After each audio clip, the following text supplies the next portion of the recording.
Hi everyone, so if you've learnt the beginner's method of solving a Rubik's Cube, chances are you solved the last layer in 4 steps. So the first step in solving the last layer usually involves making the cross on the top, otherwise known as edge orientation. Following that, you match up the side edge colors with their respective centers, usually known as edge permutation. Next step is where we have to get the corners in their correct positions, otherwise known as corner permutation. And then of course the final step is to solve the corners, otherwise known as corner orientation. With Tuluk-Olo and Tuluk-Piolo, we're also solving the last layer in 4 steps, but the only difference is that some of the steps have been reordered. So the first step is still to get the cross on the top layer. The next step is actually corner orientation, where we actually get the entire yellow side on the top layer. After that, we do corner permutation, where we get the corners solved. And the final step is to solve the edges through edge permutation. So because the order at which we solve the last layer is different between the beginner's method compared to Tuluk-Olo and Tuluk-Piolo, it actually makes it pretty challenging to learn these algorithms.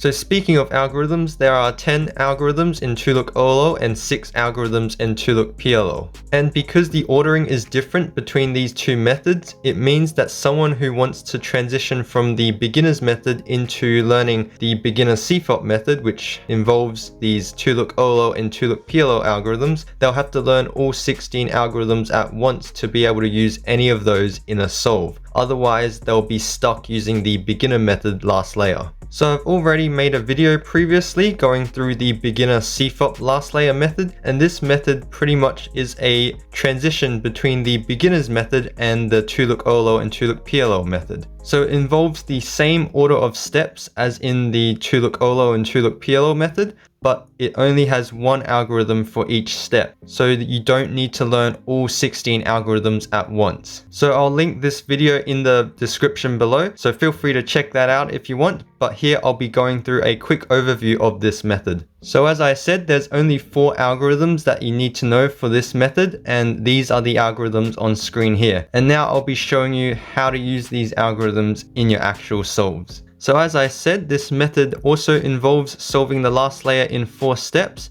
but the good thing is it's only one algorithm for each step, so it's a good transition between the beginner's last layer and full Tuluk-Olo and Tuluk-Piolo.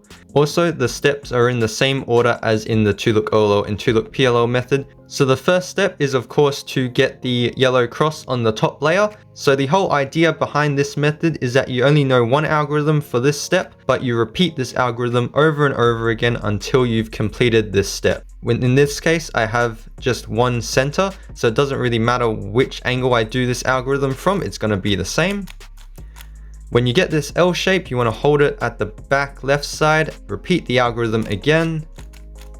If you get a line, then you can repeat the algorithm with the line horizontally. And eventually you'll get the cross on the top layer, and you've solved that only using one algorithm. So the next step is to orient the last layer corners. And once again, this step is done using one algorithm. Unless you have a case which only one corner is oriented, then you can do this algorithm from any angle. So once you get a case where only one corner is oriented, you always want to hold that corner in the front left position and then repeat that algorithm. Once again, one corner oriented, you want to hold it to the front left, repeat the algorithm, and then you've got your last layer oriented. The next step is to solve the last layer corners. For this step, we want to look at matching corner colors. So if we don't have any matching corner colors, then we can do this algorithm from any angle.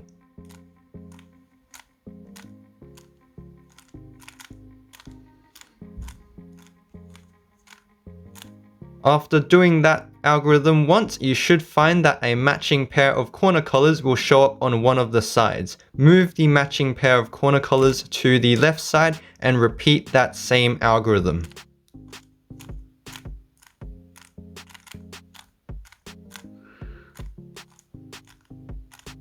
After that, you'll find that all your corners will now have matching colors. That means your corners are going to be permuted, and so final step is to permute the edges.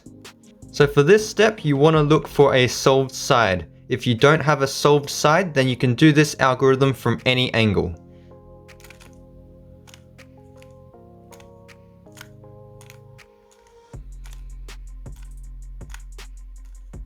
Once you've done that algorithm, you should find that there should be a solved side on one of the sides. Always place that solved side at the back and then repeat that same algorithm.